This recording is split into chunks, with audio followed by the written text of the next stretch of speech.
200 laps, 500 miles tonight. And there you see pit road speed 55 miles per hour. That's after out on the racetrack over 200. Fuel window 44 to 48 laps. Don't forget that halfway money. $200,000. Yes, sir. And these drivers had trouble early in the week, went to backup cars. Temperature cooling to 69 degrees, partly cloudy. Rain, rain, stay away as we're ready to start the Great American Race in Monday prime time on Fox. Yes, sir. We've already talked about it. She's going to be a wild one. We're going to see some sparks fly. We got to get this baby started. Boogity, boogity, boogity. Let's go racing, boys and Danica.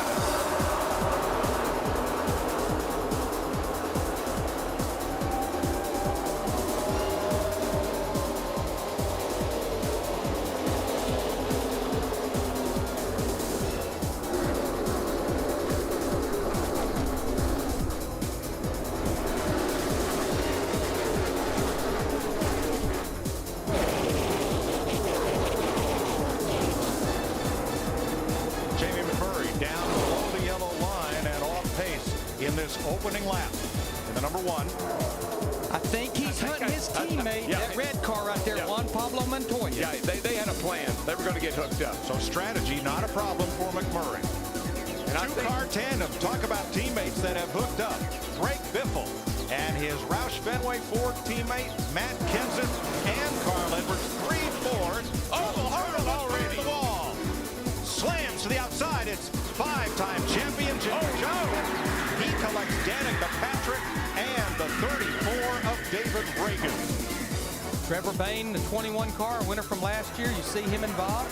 Kurt Busch is involved. I'm a little worried about Jimmy. He took a hard lick right in the door. And there's the HenryCar.com Chevrolet of Kurt Busch. All right, so basically what starts off here, Johnson's right behind the 78 of Regan Smith, and as they go through the front straightaway, he just gets a really small there's little Elliott slight tap in Sadler the back end. It doing just too much. sends him into the wall. And then coming across right here, then he just gets completely doored into the wall by David Reagan, nowhere to go, catches Danica, and then watch this right here between Danica. Jimmy's car's total, but then she goes straight between Trevor Bayne and David Reagan. That could have probably been a lot worse for her if she would have gotten there a little bit later. She probably could have gotten much more damage than she would have. But again, just look at it from here. Johnson, just a slight tap in the back from Elliott Sadler, completely sends him around hard into the inside wall. It just completely just sends him around. And then at this point, he's just along for the ride, and there's nothing else he can do, and he gets completely slammed into the door. I brought this up before in a 2001 Daytona 500 documentary that, think about it for a minute. If the safety equipment and all the stuff that we have today was not in place the way it is now, Jimmy could have died, if you think about it. With that heavy of a hit into the driver's side door, you could have been extremely injured, if not worse. Probably could have died.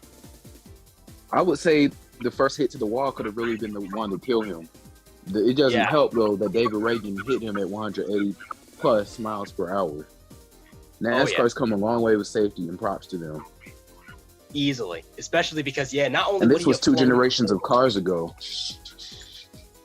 Yeah, because not only would he have flown forward in the impact, but then he would have probably then his head and his neck and also probably would have jerked all the way to the right had he not been wearing the Hans device in this accident right here. And look at this amazing, this moment from Danica right here. Just goes straight in between Trevor Bayne and David Reagan. Whoa. That could have been a lot worse. That could have been disastrous. And here we go, looking at it from Jimmy's perspective. Nothing you can do. Just turn into the wall. Nothing he can do. Just in the middle, hoping nobody hits him. And then seconds later, boom. Nothing you can do. Just along for the ride. And right here, Jimmy Johnson, I don't know. He's hitting Regan Smith the right way on the bumper. And unfortunately, Elliott Sadler hit him on the left side of the bumper, hence the spin. That was a heavy, heavy hit to Jimmy Johnson's door, and that was good. That was really concerning. That was, driver's door is never good. I mean, he hit the wall head on too, and then he gets hit on the driver's side. That's never good.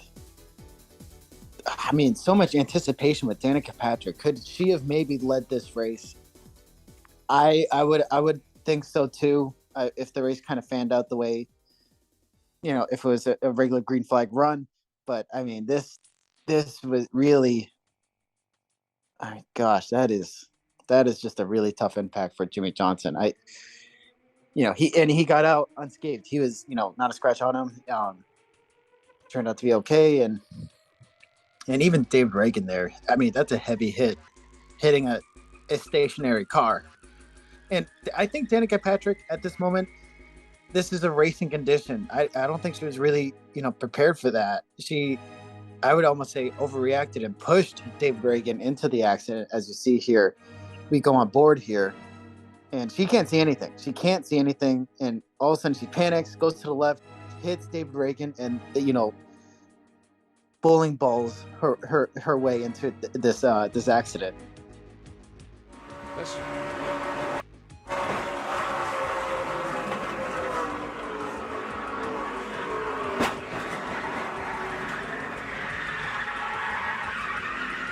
These guys,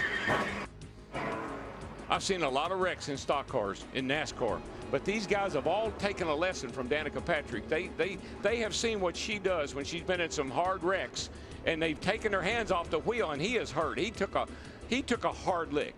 He's got the wind knocked out of him, I'm sure. And that wraparound headrest certainly helps to contain movement, as does the Hans device, the head and neck support. And these are the cars involved. Since winning the 500 in 2006, Jimmy Johnson's average finish in this race has been in the mid-30s.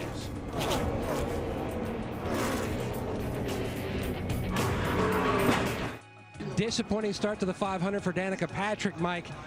A lot of cosmetic damage, but Greg Zipadelli could see right from the pit wall significant damage underneath the left rear of this 10 machine.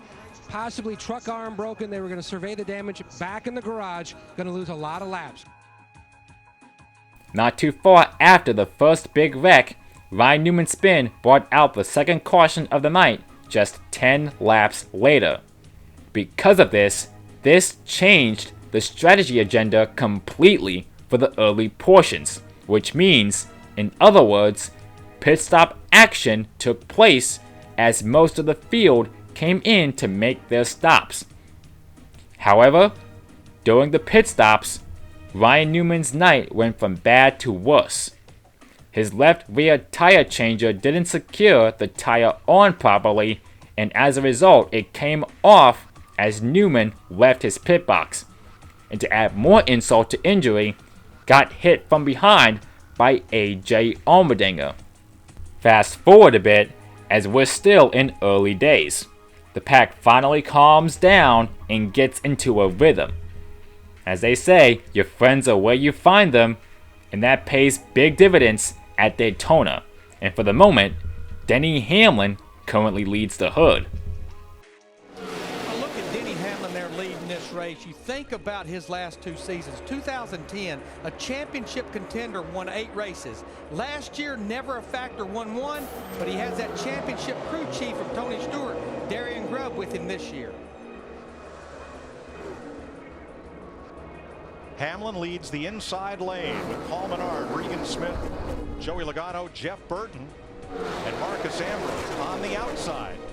Still pedaling the outside lane, Greg Biffle with his teammate Matt Kenseth trying to make some noise. After a while, though, you kind of give up on that outside line. You just say, man, I got to get down that line with everybody else and ride a while, because that's kind of what I see shaping up now. Earnhardt is the 5th Chevrolet in the race, 13th overall right now. Jeff Gordon, his Hendrick Motorsports teammate, just in front of him.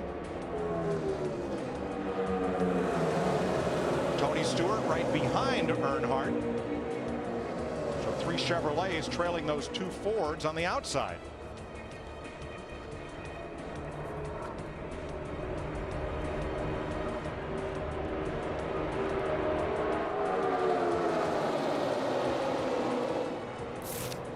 Ford cars have won 2 of the last 3 Daytona 500s. This year is the first time that Roush Fenway Racing has swept the 500 front row. The last 10 500s have had 10 different winners.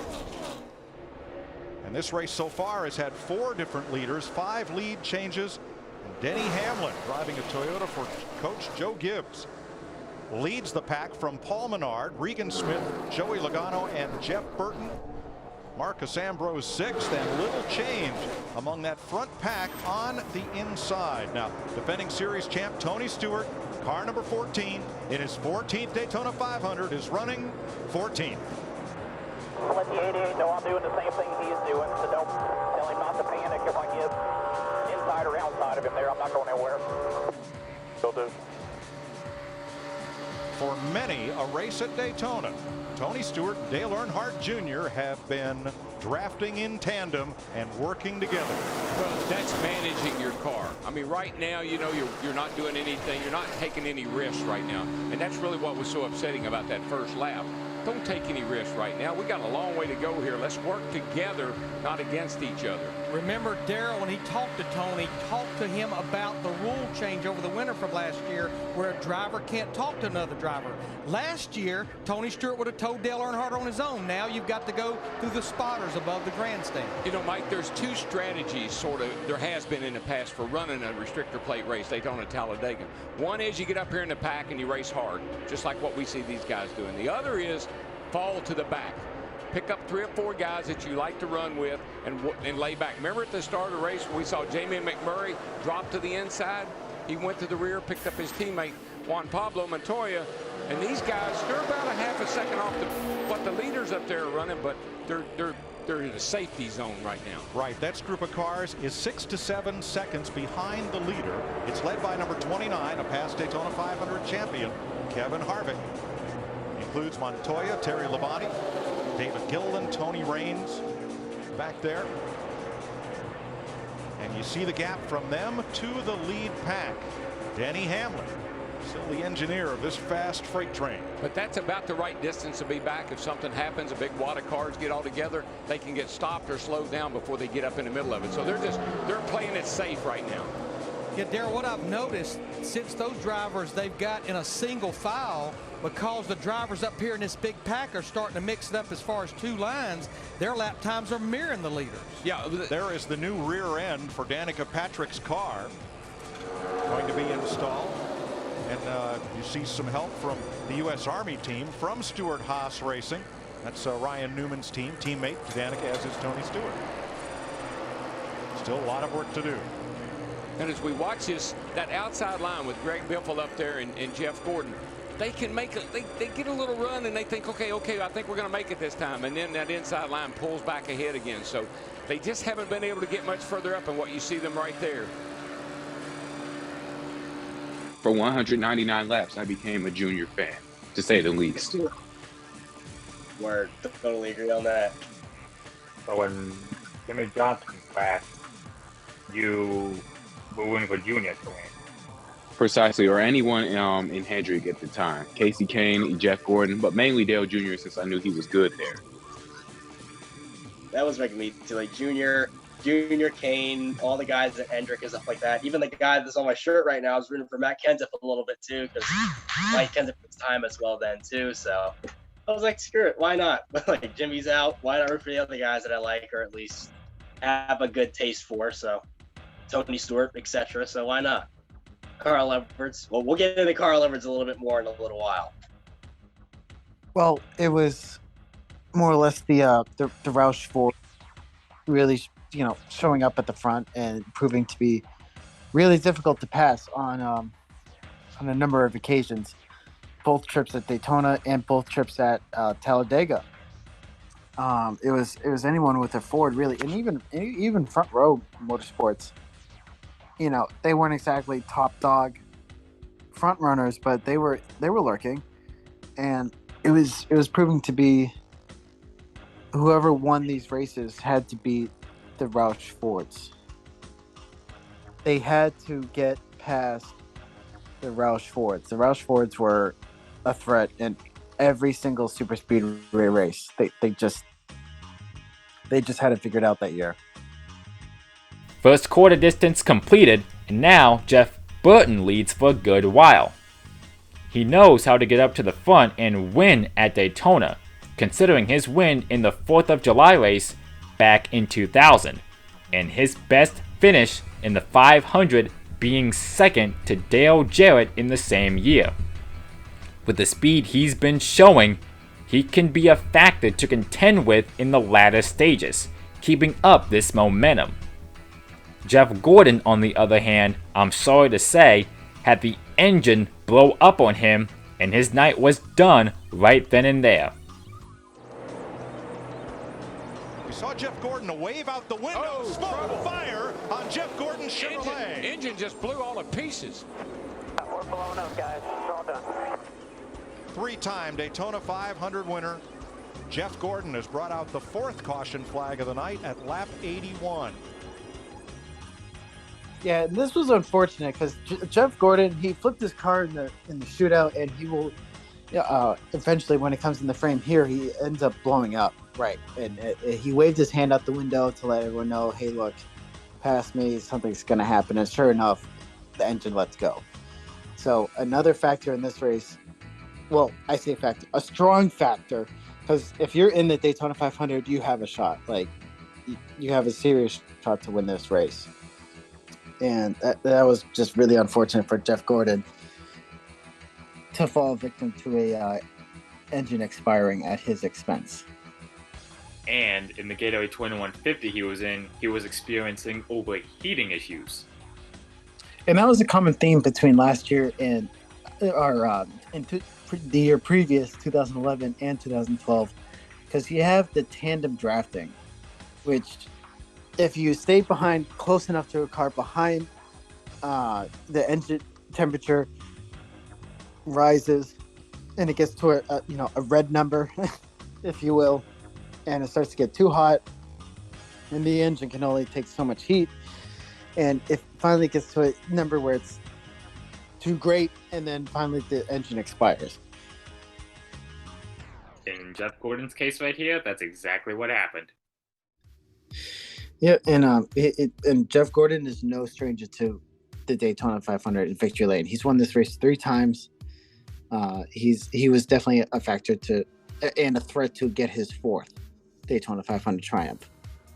The speed weeks for Jeff Gordon 10 years ago was nothing but bad. Flipped in the shootout, overheating issues in the Gatorade Twin 150, and the engine blew up in the 500. Yeah, certainly speed weeks he would like to forget.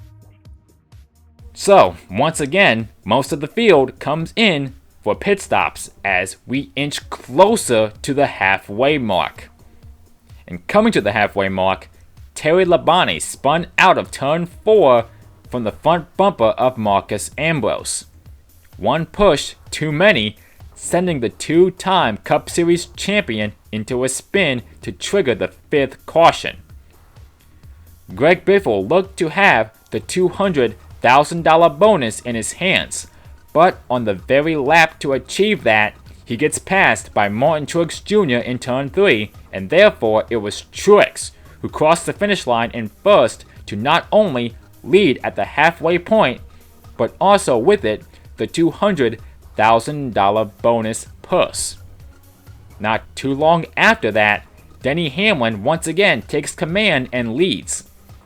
He would be there for some time, considering he was the one who led the most laps. Pole winner Carl Edwards didn't lead a single lap, as he somewhat slipped back, and not to mention, fuel pressure issues slowed him down even more, making life even more difficult for the number 99 driver. Meanwhile, Clint Bowyer was experiencing overheating, and at one point ran out of fuel. And due to this, it triggered the yellow yet again. And in response, the field, as you'd expect, came in during the caution period to change tires and fill up the tank with Sunoco fuel. Steve. Martin Truex Jr.'s crew chief Chad Johnston, Mike, told him to cut the engine because they were so concerned with running out of fuel. The 56 plans on tanking 4 tires. Denny Hamlin the same. Krista? Steve, as Greg Biffle rolls into his pit stall, he took 2 tires on the last stop. The plan here to pack it through as much fuel as possible. The crew coming around to take 4 tires on this stop for Greg Biffle. Matt? And the 43 of Eric Alvarola, he is in. They're going to take on 4 tires as well. Adjustment on the 43, and he is away. wins the race off pit road. Looks like Regan Smith. And a collision in the pit lane. The 33 couldn't find his pit box, and he was wandering around in pit road and caused a big bottleneck right there. Yeah, we had about 28 or 29 drivers on pit road at one time. Coming to the restart with less than 70 laps to run, 30 cars at this point were on the lead lap. Mark Martin and Tony Stewart led them to the line and assumed the front for a little bit, until Greg Biffle and Denny Hamlin thought otherwise of that and took charge. Even Joey Logano led a couple laps. One Connecticut native to talk about another, Dick Berggren. Well, Joey Logano thought that all may have been lost on that round of pit stops where he ran through the pits under the caution flag, came out deep in the 20s when the green flag lit. But he has slowly and methodically worked his way to the front of the pack. This is the best Daytona 500 this 21-year-old driver has ever run. I just feel something brewing, guys. This is getting a little tense or getting a little wadded up here. I just feel like things are getting ready to break loose. Well, right now we've got the two Joe Gibbs driver, Joey Logano in the 20, Denny Hamlin in the 11, the inside, and a couple of the Roush Fenway boys up top. Kenseth in the 17, Biffle in the 16. This is just like a tornado, guys. It's just swirling around, and if you're in there in that eye, you could get in big trouble. I just feel it. Joey Logano has raced since his teenage years, as here come the Fords on the outside to try to overhaul him. At one time, Mark Martin called out Logano as the greatest thing since sliced bread to come to big league stock car racing. He has one victory in his short career. What was funny the other day, Logano told his crew chief, he said, we don't have any friends out here. I said, well, why don't he get a dog if he wants a friend? By golly, he did. What I'm watching right now, I'm watching the eye of your storm, though, DW. Yeah, it's brewing, baby. It wasn't that long ago, Jeff Hammond talked about Kevin Harvick in the 29, hanging at the back of the pack, here with 54 laps to go. There he is, pulling to the inside, trying to move to third. I don't know what these crew chiefs have told these drivers, but there's something up, boys. I'm telling you, there's something up. Well, here's what they've told him, Darrell. There could be weather on the way. This race is scheduled for 200 laps. There are 53 to go as they come across the line, and they're racing like it's the last 10 laps. I've said for 10 days now that 88 car is laying in the weeds. Buddy, he's coming to the front. Another caution was brought out when David Stremmy's car had problems having a mechanical fault and nearly wrecked and spun out, which triggered the yellow yet again. And once again, pit stops came into effect. Things were starting to get very dicey as not only were now into the final quarter distance, but there were also potential rain showers on the way. Dicey is the key word here, as things got too dicey because what happened next set the track and set the tone on fire. Literally. And now, under caution, Juan Pablo Montoya has crashed and gone aflame. Holy cow, what happened? We just got a report that he was complaining about a bad vibration in every gear. No, Larry, he just slammed into the jet dryer. I think he slammed into the jet dryer. They're trying to clear debris off the racetrack, and the car brakes, won't steer, and he slides up the track and into the back of that surplus helicopter jet engine on a trailer used to dry the racetrack. Larry, Mike, I saw sparks coming out from the car as if it had a tire down or something. What an incredible turn of events I've never in my life. Oh my gosh. Oh boy. Here we are. The accident that launched 1,000 memes on the internet after this happened. Oh my gosh. So I guess we can just look at this here and just a freak accident if you think about it. The car just completely brakes, doesn't steer, and slides up the track and then just into that jet dryer, just trying to just drive around the track. It's just absolutely insane. Have you ever? No, I've never. I mean, my gosh, I don't even know what to say still to this day. Like, looking at this, it's just like, this almost felt otherworldly to me back at the time. Right? This is a huge. I'm still disappointed bizarre we'll never know what it really looks like. But man, just from that alone, it's insane. And the only thing that we really have to go off of as far as like this crash goes is just like something in the back of the car, like in the back of just Montoya's car braking is the only other reason as to why this happened. Still to this day, I don't really know what broke or what really ended up happening to cause this. It just did. He clearly had a problem, and the fact that they had him riding around so much is kind of bewildering. I kind of feel like they should have put that car back in the garage and try to, diagnose the issue instead of bringing him down on the pit road and having him run around, especially when they know that something in the car is clearly broken. I feel like this probably all could have been avoided had they just taken it back to the garage and just worked on it there. Yeah, because back then there was no 6-minute clock. No, at all. You had all the time in the world to repair that car for the most part and then get it back out if you could. But they didn't, and that's what led to this. The next day when I found out he hit a jet dryer, I couldn't believe it. How did they possibly manage to finish the race if they tore up the pavement? Someone like Juan Pablo Montoya. No, go ahead. Like, it's the same for me. Like, when I saw Montoya's website, I was just browsing through, and I watched this video about Juan Pablo Montoya being involved in a massive wreck. And, like, when I just watched it, like, I knew it was going to be serious, and then all he knew, he hit the jet dryer. I mean, look at this blaze, too. It's like, if they didn't get that out sooner, like Mike Joy had said earlier, that was more than likely going to stain the track surface and all that other stuff. Like, just with all that jet fuel and everything else, that might have permanently stained the racetrack. Hell, it might have even made it like soft to the point where the racetrack itself probably would crack and would just completely like a mold of clay, just completely erode over as time would progress. Luckily, that hasn't happened, thank God. Well, here I am thinking the first shot I saw, he probably flipped the car over. And I'm like, what? How did he do that? And then they go to this shot right here. I mean, talk about the perfect time to have a car break down, right? Just, God, where the jet dryers are. And, and even Juan Pablo Montoya reported a problem exiting the pits. He said there's something broken throughout the gear changes exiting the pits, and sure enough, the car breaks at the worst time and causes this inferno. I thought this ruined the track. I thought the race was for sure going to be over, and I am like, what is it? This is probably at midnight, maybe 1 p.m. a.m. I'm thinking it was close to midnight that this happened. Yeah, and so. I thought for sure this would be a race over, and I thought Dave Blaney was going to just steal the Daytona 500 with Tommy Baldwin Racing. If you look at the leaderboard here, I mean, look at this top 10. Look at the top 4.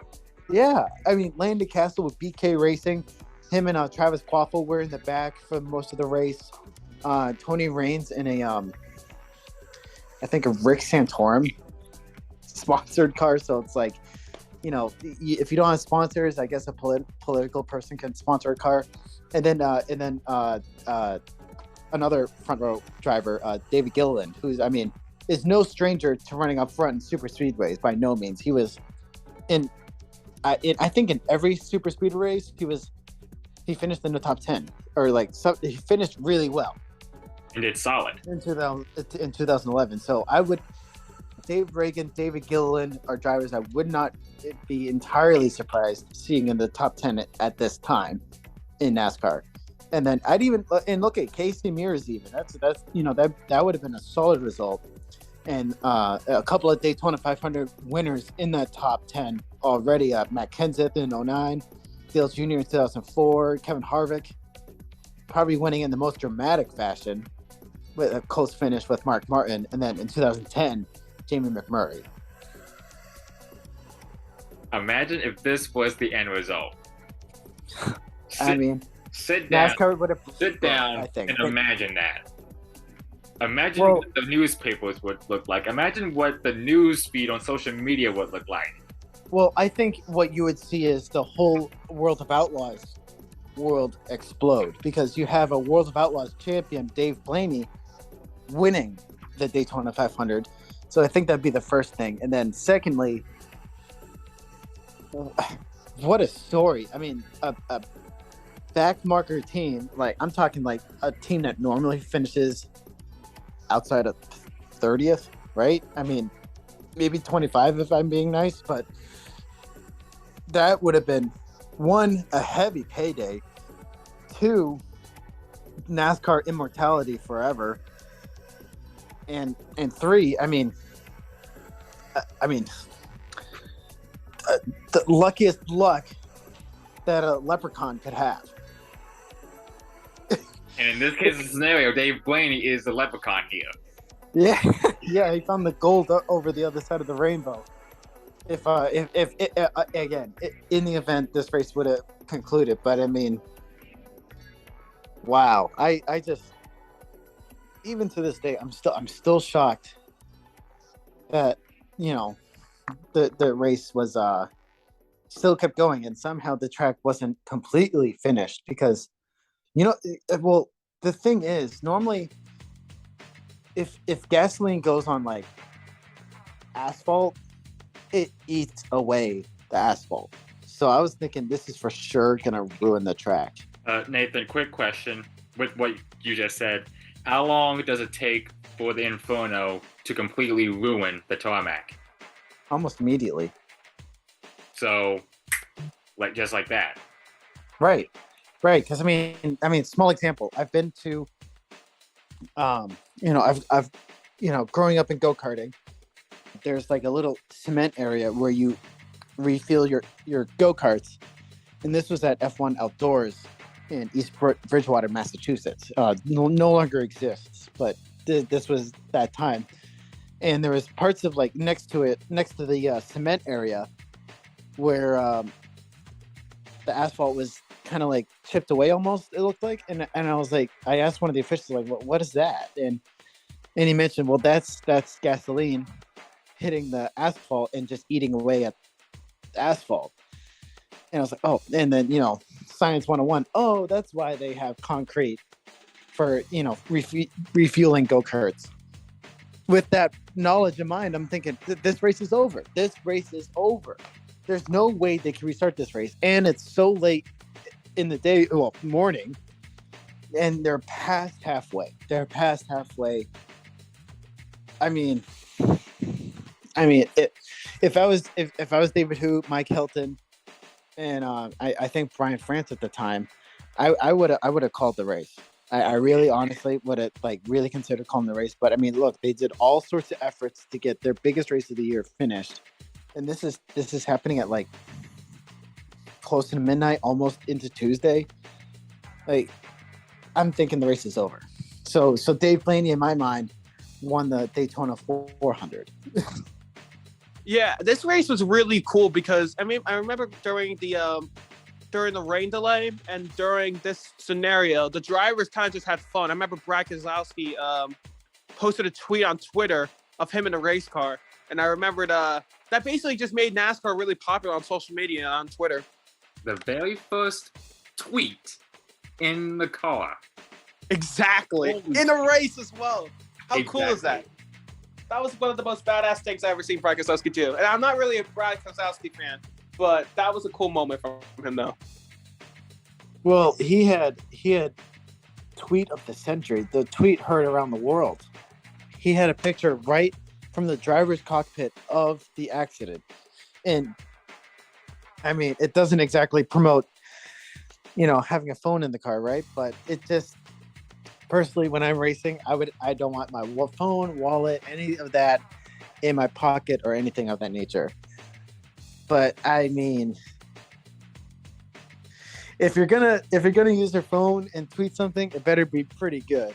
And sure enough, it was that of Juan Montoya's car, crashing into the jet dryer bursting into flame, and he gained a ton of followers in just one tweet alone.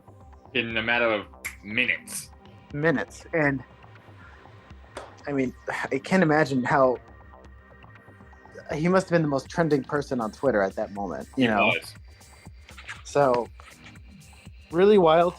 Definitely brought more attention to the Daytona 500, I think, and probably increased the viewers for Fox's coverage of the Daytona 500 too. It's funny you say that because that actually happened.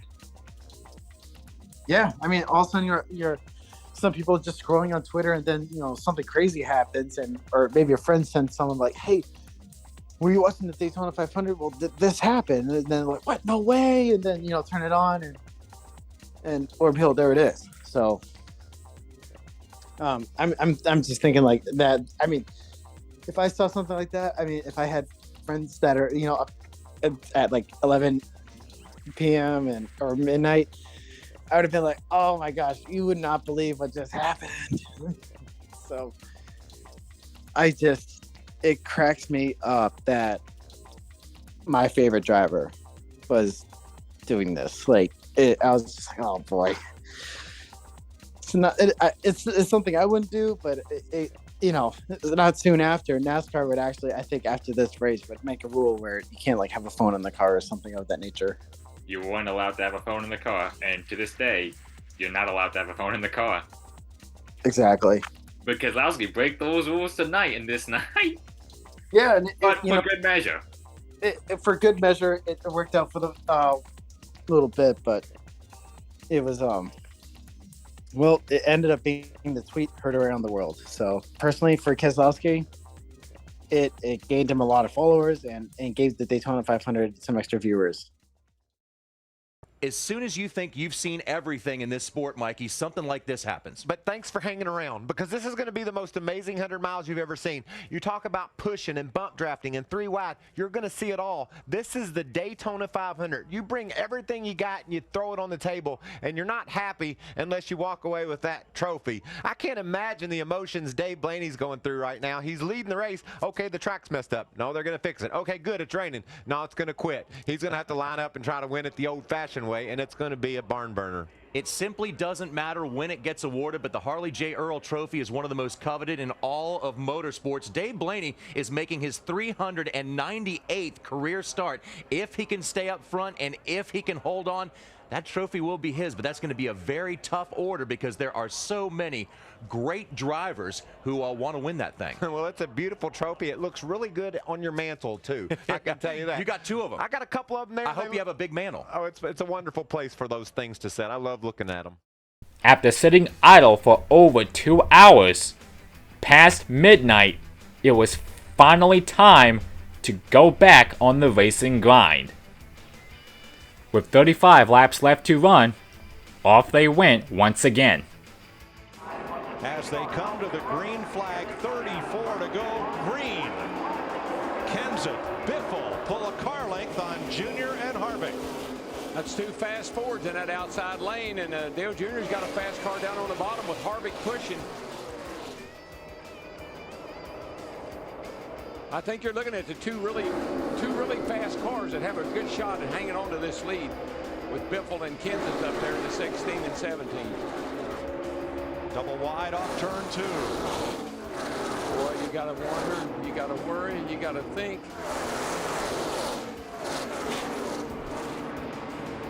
$190 miles an hour off into turn 3 through the speedy dry cleanly. Never even bobbled. 8 cars on the bottom, leading. A dozen double file, and then 3 wide with Castle in the middle. I think right now, Mike, you really got to work hard. If you're not up in the lead right here with these first 4 or 5 cars, you've really got to work hard to get yourself up there if you're going to have any shot at all of winning this thing. Biffle had a peek outside of Kenseth to get some clean air into that opening for the radiator. See Denny Hamlin at 11. He has been fast all night long. He's gathering a little group on the top side there with Burton in the 31, Keselowski in the 2. I don't know what they paved this track with, but I'd like to have some of it for my driveway because it is amazing. 5 cars on the inside. Whoa, Logano in the orange car came up almost into his teammate Denny Hamlin. Almost side slammed him. Hamlin remains side by side with Harvick. They're going to catch the lap car of Casey Mears in the 13, the white car. They'll have to go around him. There's Clint Boyer in the 15 as well, just left pit road.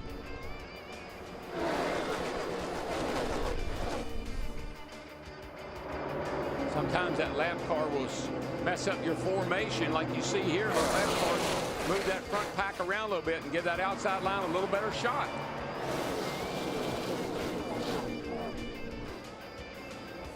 Three wide impact, but moving. Oh, baby. Moving around the lap car. Everybody hold a pretty wheel here. And then they'll reform. Hamlin could drop in line right there, and he did. He got in front of his team. Oh, there's a car off in the grass. More cars off in the grass. 3 cars sliding. Marcus Ambrose is 1.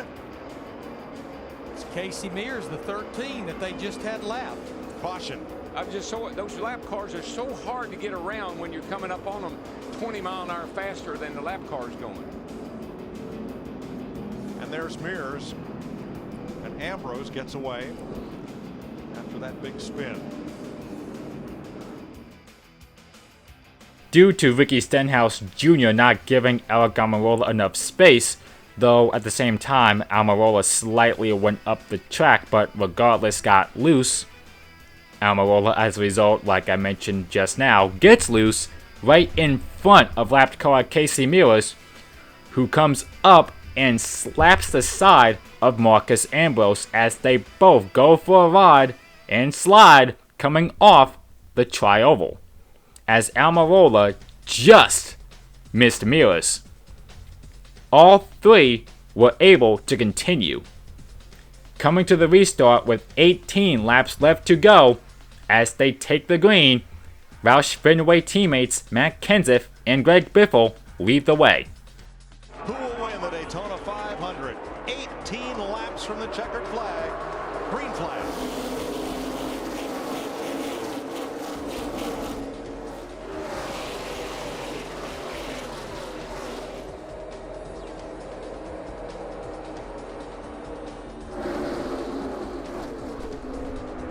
Kenseth might be in trouble getting that 4 out on that restart. That outside line is going to have a pretty good head of steam, but he pulls up in front of Greg Biffle like Greg Biffle did him in the qualifying race. Yeah, he saw that line coming, and he jumped up there just at the last second. Now he's getting a shove from Biffle, his teammate in the 16. Those are the 2 best cars, the 16 and the 17. It's just a matter of whether they can hang together and work together. And they were 6 miles an hour faster than the pack going into the corner, as Kenseth moved up and found his teammate, Greg Biffle. Biffle now Kenseth's wingman. Dale Jr. pushing Biffle right up to Kenseth's bumper. Boy, he is. I mean, they had a head of steam coming down into the tri-oval here. Dale Jr. was going to try to push Greg Biffle to the lead, but Biffle would have nothing of it. He stayed behind his teammate. Harvick's 29 on the high side with his teammate, Jeff Burton. The alliances are forming. I think Dale Jr. is going to have to rethink his strategy a little bit. He's got 2 Fords in front of him. He's got a Toyota behind him. He really is kind of in no man's land right now by himself. But what I've been seeing with Kevin Harvick in the 29 we're riding with and his teammate Jeff Burton in the 31, just like earlier, Burton cannot push for any period of time. It's either getting hot or he just can't. I'm not sure why he can't stay hooked up. It's got to be heat. 3 of those Richard Childress Chevys now right together. Harvick, Menard, and Burton. 27, 29, and 31. That's those 4 cars down the bottom right now. The 17, the 16, the 88, and the 11. Those are 4 cars that have shown a lot of speed all through this race. You see the double yellow line at the inside of the racing surface.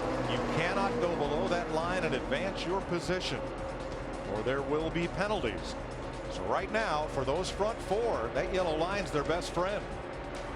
You know, another driver that's up there, Ryan Newman in that 39 car we're looking at. And remember, he was our second caution of the race way back on lap 12 when he had that flat right rear. And here he's up there in the top 10. Yeah, if you're going to have trouble, have it early and get that lucky dog or a couple of breaks, and you're obviously right back in it. But It's going to be interesting to see if these 4 guys here at the front of the field will stay hooked up like this to the end and not give anybody a chance to get up there and challenge them. Sometimes on the outside, they're getting into turn 3. You can pick up a little room, make up a little time, but they actually look to me like they might even be falling back a tad. 13 laps to go. Oh, trouble, big trouble. Mid-pack. Sliding and spinning into the infield, McMurray. And sliding up the racetrack, one car going to coast to the bottom. That's Eric Almirola. Regan Smith was in it, and Casey Kane. The left side of his car torn up, and we're back under caution for Regan the 9th Smith. time at lap 188. Almirola, the one car there, McMurray's the one I saw. Man, he was spinning around like a top. So McMurray got a little contact from Joey Logano. What a surprise there. It's down the finish line there. I believe Logano just made contact with McMurray, hits Casey Kane. Poor Tony Stewart is involved. Casey Kane, Jamie McMurray, Regan Smith in the 78 are all in the infield grass. As you see, the 2 of Brad Keselowski hits the wall going down turn number 1. As a couple cars were involved. It was a racing incident, but of course it's Joey Logano doing that. So as you can see, a little contact there into Jamie McMurray, comes back, hits Casey Kane, and then Brad just hits Casey Kane. Nowhere to go. As you can see, I believe a couple other cars got involved. A lot of drivers hit the infield grass going down turn number 1. It's kind of been like the common theme so far in this race when it comes to the crashes. As they come back on the racetrack, collected a couple more other drivers. And Joey Logano's tucked in right behind it. And again, in that tri-oval, you hit the car on the wrong side. Or no, the car, I think there was a flat tire there. I think Jamie McMurray just lost control. But, I mean, look at, not Dave Regan Smith, a big contender in this race, I would assume, a dark horse. And Eric Almirola, and oh my gosh, my favorite driver, Brad Keselowski. This is where he did get taken out and ended his hopes of winning the Daytona 500. And actually, and Keselowski was underneath, or on top of Eric Almirola's car, and almost flipped over actually. Yeah, this was getting pretty insane. This was, it's time to go. I think it was approaching single-digit laps left. I'd imagine it's maybe 15 to go. It's go time. You got to go.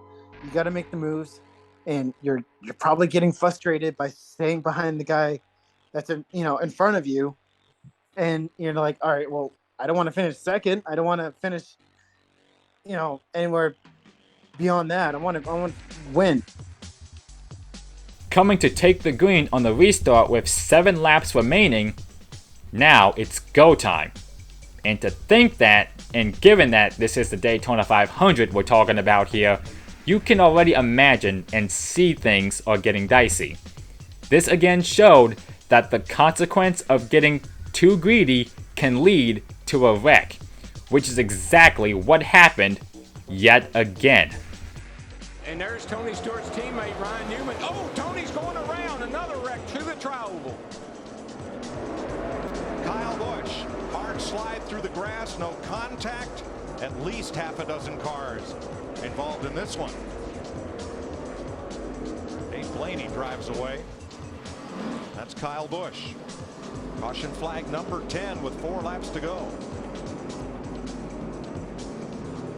Landon Castle, or excuse me, David Rudiman. Oh yeah, that is a wild shot right there. Without a doubt. Oh my goodness. Oh wow. So yeah, basically, so pretty much what happens here, I think Stenhouse was trying to come up. Tony looked like he was trying to come down a little bit. I forgot about this crash.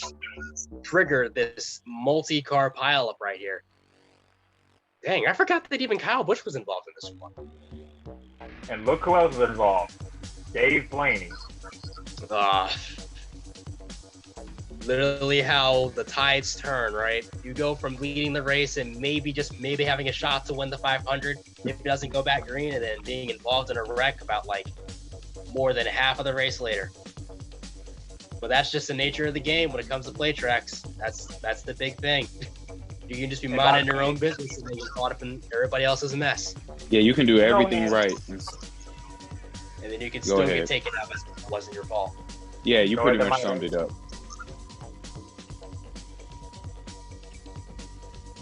But watch Ricky Stenhouse go up the track here.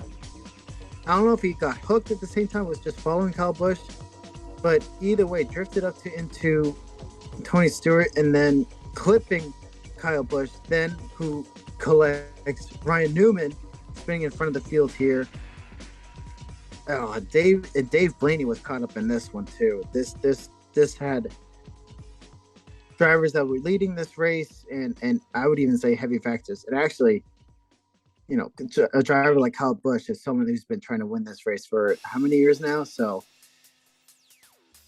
another wreck with strong contenders in this race collected. Yeah, I think Ricky Stenhouse was trying to be a little aggressive there. Tries to move up on the racetrack, just completely just cutting the nose of Joey Logano. He's just being aggressive. I don't know why. Maybe he got tight or something as he makes contact right there. Busch, I don't think made contact. I think maybe a little bit, gets a little sideways, and then collects, I believe, Ryan Newman involved in that one. As you see, they come back on the racetrack. A little bit more cars got involved because they're hitting the outside wall, and then, of course, there's no room to get away from it. As a couple of the drivers that did get involved in this wreck were able to continue and finish the race, which is pretty cool to see. Ford's in the front, a Toyota and Chevy in row 2. Green flag. And Biffle gets about a half a car length away from Denny Hamlin here and moves up to pick up his Ford teammate, Greg Biffle. Boy, that is a teammate right there, buddy. I mean, he jumped out there, got him. Dale Jr. had no help, but he locks on the back of Biffle, second and third. I don't think it'll do Dale Jr. any good because I don't think Biffle's going to go anywhere. If he's a team player like Kansas has been, he'll sit right there. They've got a lap and a half to find out. Now, when they come off of turn 4 and Dale Jr. is still pushing him, could be a whole different story. I'd say things might pick up. They're looking for the white flag this time. Once we get into this lap, if anything should happen down in turn 1 or 2 or 3 and 4, it's over. Three-car breakaway. Junior tucked up tight under the bumper of Biffle. Kenseth leads to turn 1, final lap. Denny Hamlin in the 11s there with no one to push him. Actually, he might actually be hurting those 2 cars in front of him if he gets back too far. But here we go. If it's going to happen, it's going to happen pretty quick. We've seen where the timing of where you do it is so critical. Those 2 cars, the 16 and the 88, should be able to get by Kenseth if Biffle elects to take the chance. Ford Chevrolet off the final corner. Matt Kenseth trying to win it for the second time. Here comes Junior to the outside. Side by side with Kenseth. He runs out of time. Matt Kenseth wins the Daytona 500. I tip my hat. I know Matt can't talk to you, but thanks to Jimmy. 2009.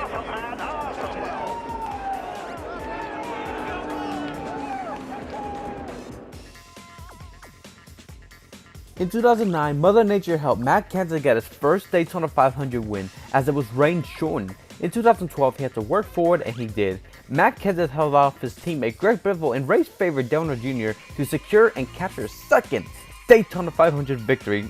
Interesting when this was, as it was marked Best Buy's only appearance in victory lane in the NASCAR Cup Series level, and the race was concluded on Tuesday morning. Not to mention, Matt Kenseth was experiencing overheating issues in the early stages, but shook it off and kept pushing en route to his win. Matt Kenseth, the 2012 Daytona 500 champion. And he won his the dual race. He was in the second dual race, and he won that. Funny enough, he had to outduel his teammate Greg Biffle in the second dual race, and come to the checker flag in this race. It was Matt Kenseth taking the win, but I still don't understand how Greg Biffle wasn't able to get around him. He had all the run in the world. He had the best pusher, as Mike Joy would call him, the Pied Piper, that of Dale Jr.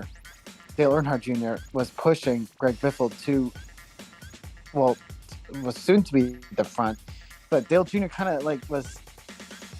He even said in his interview, "It's like, what is he doing? He wasn't going anywhere. He had all the push in the world." And you see, come to the finish line, Dale Jr. was actually able to get alongside and pass Greg Biffle just by himself. It just goes to show you Greg Biffle had to have been dragging the brake or letting off the throttle, holding Dale Jr. at bay. Which, I mean, Matt Kenseth had to have split the winnings with Greg Biffle if he's going to do that. And Greg Biffle didn't even try to win. Is that a product of Jack Roush trying to do team orders, or is it? I don't know what that was. That was really odd, really an odd finish in my view. To this day, I still don't understand why Greg Biffle never really tried to make a move for the win. And then late in the race, it was really just. It wasn't the most exciting finish ever, but it was definitely decent for the most part. Because then you had Junior mounting a charge and trying to get up to the front. But unfortunately, just those Roush cars were just a little too strong for him. He then tried to break away as they were coming to the checkers to try to at least get some kind of momentum going. Nothing really worked his way. And, well, then lo and behold, this guy right here, Matt Kenseth, would then roll into victory lane for the second time in his Cup Series career as a Daytona 500 champion, and which would be one of his last couple wins with Roush Fenway Racing in his last year with Roush, which we didn't know was going to happen until later in the year, to then sign, with Joe Gibbs Racing. But at the time, a two-time Daytona 500 champion with Jack Roush for the second time in his career, 2009, 2012. Pretty cool. Definitely was really, really cool hearing it the next day that Matt Kenseth rolled into victory lane as a two-time Daytona 500 champion. Didn't expect it, but still cool to see. Still pretty cool to see. Like Bryce said, it was cool to see Matt Kenseth get another 500 victory. He has always been good at restrictor plate races, and just the fact that he prevailed, held off one of the best in the business, Dale Earnhardt Jr., and his own teammate, Greg Biffle, at that, proves Matt Kenseth still had what it takes to get the job done. And, the following year, he followed it up by almost winning the Cup Series championship with Joe Gibbs. Matt Kenseth was just getting into his prime at that point in his career. A spectacular finish and a spectacular driver. Easily, without a doubt. Rain, fire, intense racing, a female competing in the Daytona 500 for the first time in 10 years. A repeat Daytona 500 winner. Race on a Monday night and ending Tuesday morning. Something you cannot make up in a script, as it happened in the 2012 Daytona 500 10 years ago. Hard to believe it's been 10 years, but here we are, 10 years later and counting, still talking about this very infamous and bizarre Daytona 500 like no other. During the course of the 2012 Daytona 500, there were a total number of 25 lead changes, with an average speed of 140.256 miles per hour, with 10 cautions for 42 laps, as well as a race length of 3 hours and 36 minutes long. If we're going to be real here, counting Sunday when it got rained out, make that 40 plus hours. Looking at the list of lap leaders, Denny Hamlin tops the list, leading 57 laps. Race winner Matt Kenseth leads the second most with 50 out front. Greg Biffle rounds out the podium in this list, leading the third most with 44. Jeff Burton led for 24 laps, leading the fourth most. Martin Truex Jr. led 7 laps. Dave Blaney with 6. Terry Labonte with 3. Paul Menard, Joey Logano, Mark Martin, Tony Stewart, and Regan Smith led for 2 laps. And Jeff Gordon rounds out the list, leading just 1 lone lap before his engine blew. Now we shift gears to what is likely the most anticipated part of this project. To those who have been watching my content for a while now, you already know what's coming, but for those that don't, let me give you the rundown. Myself and my racing colleagues will go over and elaborate on who did well and not so well, as we rank certain drivers in the top 3 following categories. Those being driver of the race, driver on the move, and who gets the cold seat.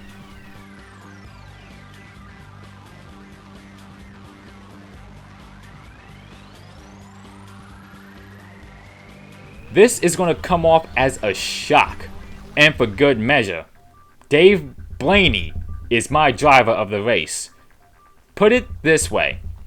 Shortly before that Montoya jet dryer crash, his crew played a gambling strategy to stay out while pit stops were in action. And when that Montoya jet dryer crash happened, Dave Blaney found himself in the race lead when the caution and, as we know, red flag came out. And what could have been the call of the race, let alone the entire 2012 season, Dave Blaney, if they didn't got back underway, would have won that race had they called it official right then and there. Even though he finished 15th when the checkers flew at the end of it all, Blaney is still, regardless, my driver of the race. For that reason right there. Again, what could have been, but in reality, it just wasn't meant to be. I'm about to say Dale Jr. because might have won the Daytona 500 by himself had he had another lap, maybe. I mean, you got to tip your hat off to Matt Kenseth because he drove a smart race and was leading most of the race, and led 50 laps. It was really proving to be a serious threat for the win, along with Denny Hamlin, who eventually will win 3 Daytona 500s. I'd say it's Matt Kenseth, driver of the day. I mean, yeah, for sure, because he won it, but because he also withstood so much pressure from behind, and everyone wants to get. Never mind all the hungry hounds behind him that want to get their first win, such as, I almost said all the RCR drivers. Like, I'm looking at Jeff Burton. That's someone that's been in NASCAR forever and has only won the Pepsi 400 in 2000. I'm sure he's someone that really wants the Daytona 500. Kind of jealous of his brother winning it in 2002. Ironically enough, in a Caterpillar Dodge. And then Mark Martin, top 10. I mean, that's just one driver that's just been so close so many times to winning this race. I think of the 2007 Daytona 500 right off the bat. And in looking at this result too, look at Marcus Ambrose finishing in 13th. He almost won the Bud Shootout. He was I think he was like leading the white flag and then just got passed by Kyle Busch and Tony Stewart when they were tandem drafting on the outside. That could have been obviously if the race fanned out differently. I mean, maybe Marcus Ambrose would have been hooking up with one of the Jack Roush Fords and maybe a manufacturer, alliance there. And a lot of the crashed cars are actually still within the top 20. It was like Tony Stewart, Kyle Busch, Ricky Stenhouse. Between those two cars, they were in the first or second big one. Multiple laps to go. But I would say it's Matt Kenseth. He withstood all the pressure from other drivers that are seeking their first win. He added to his legacy, getting a second Daytona 500, which, I mean, never mind it being in NASCAR immortality for winning one, but now he's a legend for winning 2 or more. And he led a quarter of the race to do so and led the money lap. Matt Kenseth clearly was the driver of the day, not only because of the fact that he won his second Daytona 500, But if you also remember early on in the race as well, they were also battling water temp issues, actually. They had water temp issues early on in the race. He was calling to his guys, frantic on the radio, saying that he was out of water. And the second they got on pit road, the car was just spewing water out of the hood and all that other stuff. They eventually got all the water back into the car, and eventually got it back, all the water pressure back under control. And eventually, at the end of the race, it all worked out. And he ended up taking the win. So there you go. That's my driver of the day for you. Having overcome that just to win the race. Come on. I mean, not many people can say that they overcame water pressure issues to win a Daytona 500. Not many kids say that, and Matt Kenseth is one of those. He might be the only one. Yeah, I think so. I would have to say my driver of the race is also Matt Kenseth for what Bryce said. Not only did he overcome adversity, but his car hung well on the draft all day, started up front, was fast all throughout speed weeks, and he used his rush speed to use it to his advantage. And he was up there when it mattered the most, and that's all that matters in this day and age of race. Being up front when it matters the most. Mm-hmm.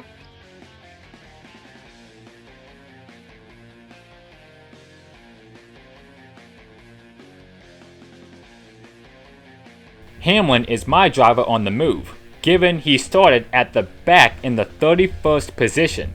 Despite that, climbed his way to the front, picking them off one at a time, and found himself leading for a vast majority of the race, and led the most laps in the process, as I mentioned earlier. Though it wasn't enough to capture the checkered flag as the race winner, he still did a great job keeping it clean and out of trouble en route to 4th place, eventually becoming a Daytona 500 winner not once, not twice, but 3 times at the time of this recording. Driver on the move, I'd say we'll have to go to Mark Martin. Not mentioned as much by the commentators, but he was up there making some noise. He started mid-pack from the 22nd position and finished in the top 10 in 10th place when it was all over, and even led a couple laps. That result just goes to show, even though Mark Martin has been around for 3 decades in the NASCAR Cup Series at this point, this is one of those races that he showed up and proved he's still young and never lost. Oh, right away. I mean, it's Paul Menard. I mean, wow. Started 37th and finished the 6th. That's one hell of a climb. Paul Menard, he was very quiet in the race. He only led 2 laps. Really wasn't affected all the race. So I mean, it's just, you know, he might have just squeaked in the top 6. He didn't get into. He kept his nose clean. Didn't get caught up in other wrecks. Avoided the 2 big ones. A jet dryer. Found himself in prime position at the end along with his teammates, Jeff Burton and Kevin Harvick. And all 3 finished 5th, 6th, and 7th respectively. Yeah, I mean, sometimes the win at Daytona is not getting a car damaged and finishing in the top 10. And in Paul Menard's case, 6th place in 1 piece. Yep. Okay, so I guess for me, I think we're going to have to give it to Jeff Burton here, I think. I mean, he did lead laps earlier on in the race and stuff So like the that. RCR too. teammates. Yeah, so I guess I'm going to go with Jeff Burton here because, I mean, hey, he did lead laps early on in the race earlier, but then he kind of like fell back in the pack just for a little while and didn't make too much noise. But here he is right up here finishing 5th, finishing top 5 in the race. So that's pretty good. That's really, really good for him. So, I mean, I'm definitely going to give it to Jeff Burton there as driver on the move.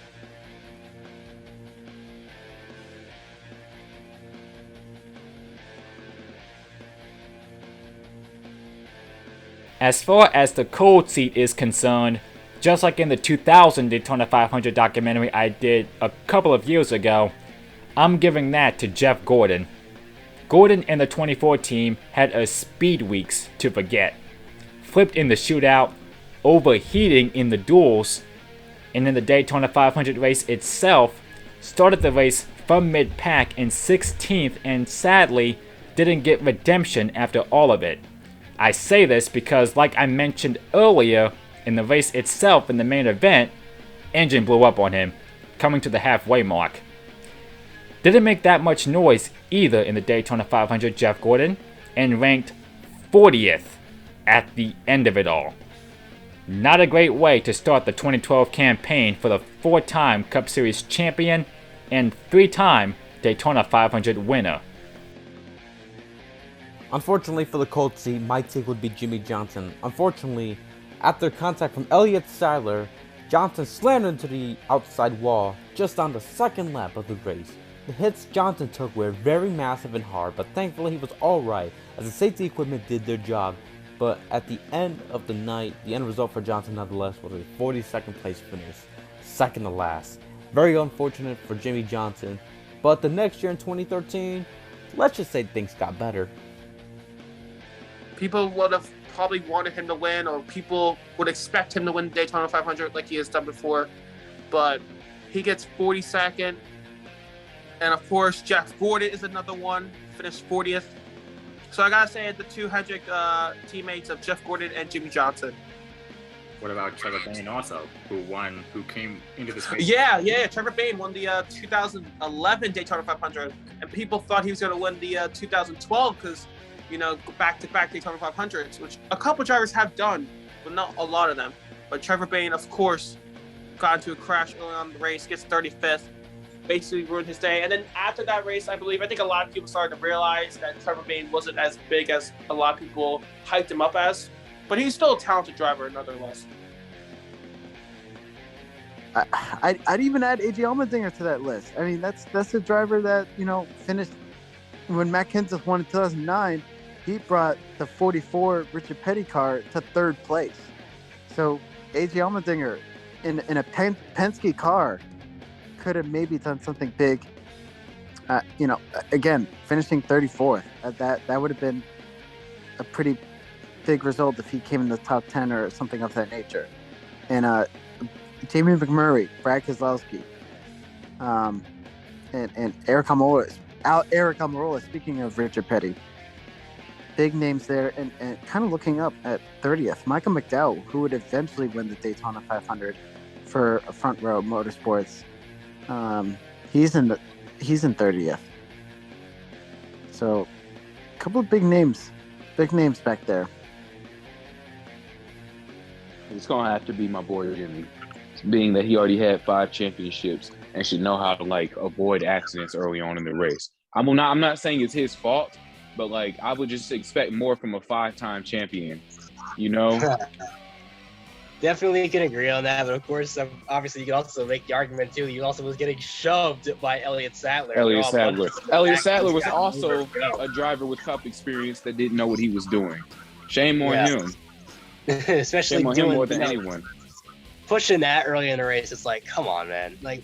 We can do so much better than that. It makes no sense. Much better. Doesn't make any sense. We can do so much better than that. But yeah, I guess I'm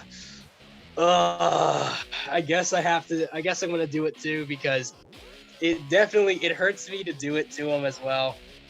But man, especially because I love Carl Edwards so freaking much. I really, really do. But I've had it for a while. I'm gonna give it to Carl Edwards, my guy, who took the absolute biggest coldest seat, just the biggest backseat out of everybody. The fact that he literally was just struggling throughout the night with fuel pressure issues and just falling back in the pack and then getting caught up in stuff that wasn't his fault.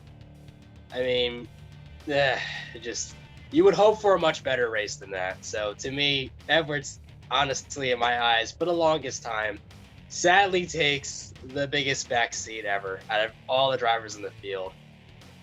Really sucks. It's not the way you want to end your speed weeks. And then, of course, his speed weeks a year later didn't get any better. It only got worse. And worse. Yep. It just never got any better for poor cousin Carl. In conclusion, the 2012 Daytona 500, to sum it up shortly, one of the most craziest and bizarre in not only Daytona 500 history, but NASCAR history as a whole. All in all, after the fans, drivers, and teams waited all of those hours, from rain to more rain to fire, they stuck around all the way until the checkers flew to conclude the event. And that's exactly what happened. definitely one for the record books, that's for sure. One thing is definitely more than certain, this really was a race to remember, and man, it did not disappoint. In the end, it came down to Matt Kenseth sealing the deal to secure and claim his second Daytona 500 crown. And with that being said, that pretty much wraps up today's video presentation. If you've liked what you've seen, click that like button to show this documentary love and support. If you've really liked what you've seen, click that red subscribe button so you'll stay up to date with more NASCAR and other motorsport content and fan-made documentaries like this one here on this channel. Also, while you're at it, click that notification bell so you'll be notified the second a new video or documentary like this one comes out. Until then, I, Turn 4 Productions, signing off the mic as always, and until next time and further notice, peace out, stay safe, and have a good one.